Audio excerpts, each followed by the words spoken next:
Hi అండి, ఎలా ఉన్నారు? బాగున్నారా? బాగుండాలని కోరుకుంటున్నాను. నేను మీ లక్ష్మిని.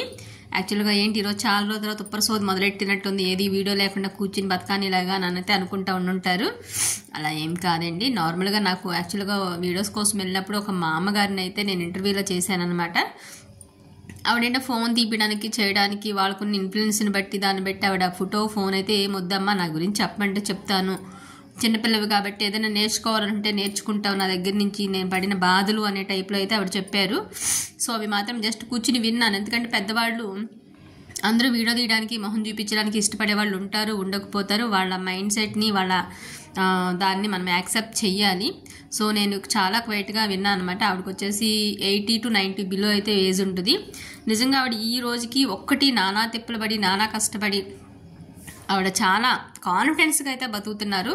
అలా తినటానికి లేక కాదు, ఉండటానికి లేక కాదు, సొంత ఇల్లు ఉంది, హ్యాపీగా ఇంట్లో వంట మనిషితో వంట చేయించుకుంటూ అన్నీ చేయించుకుంటూ ఉన్నారు. బట్ లోన్లీనెస్ అనేది లేకుండా ఎవరన్నా చుట్టుపక్కల వాళ్ళు ఇబ్బందులు ఉన్నా, మంచి ఉన్నా, చెడున్నా వాళ్ళకి సజెషన్ ఇస్తూ ఇలా అయితే ఉంటారు. ఆవిడ ఫ్రీ సర్వీస్లా చేస్తా కొంచెం ఇలాంటివి అయితే చెప్తూ ఉంటారు. మంచి చెడు చాలామంది వచ్చి వెళ్తూ ఉంటారని చుట్టుపక్కల వాళ్ళు నాకు చెప్తే నాకు తెలిసి వెళ్ళాను అనమాట అక్కడికి, ఆవిడ దగ్గరికి.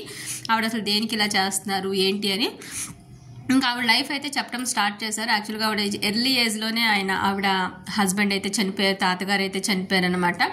ఆవిడకి పిల్లలు ఉన్నారు, బట్ మగ పిల్లలు కరెక్ట్ కండిషన్లో లేకపోవటం, వేరే వేరే బ్యాడ్ హ్యాబిట్స్కి ఎడిక్ట్ అయిపోవటం, పెళ్లి చేసుకున్న అతను కూడా అమ్మాయిని వదిలేసేసి గలీజ్గా వెళ్ళిపోవటం, అతను సెకండ్ పర్సన్ అయితే ఇంకా అసలు 2 బాండ్లో కోర్టులు కేసులు అంటూ తిరగటం చేయటం, ఎటేటో వెళ్ళిపోవటం, ఆవిడని ఆస్తి కోసం కొట్టడం, తిట్టడం, ఆవిడతో అప్పులు చేయించడం, ఇవన్నీ చాలా దరిద్రాలు జరిగేసరికి ఆవిడకి మెంటల్ అండ్ ఇరిటేషన్ వచ్చేసేసి వాళ్ళకి దూరంగా ఎక్కడికో వచ్చి ఉన్న డబ్బులతో చిన్న ఇల్లు తీసుకుని ఆవిడైతే చాలా పీస్ఫుల్గా ఉన్నంతలో మాట సహాయంగా ఏదైనా చేస్తాం, ఇలా బతుకుతున్నానమ్మా, నేను ఈరోజు ఇవన్నీ చెప్తున్నానంటే నా లైఫ్ అంత ఈజీ ఏం కాదు అంటూ నాకైతే అవి మోటివేషన్గా అయితే చెప్పారు. నాకైతే నిజంగా కళ్ళల్లో నీళ్ళు వచ్చినాయి.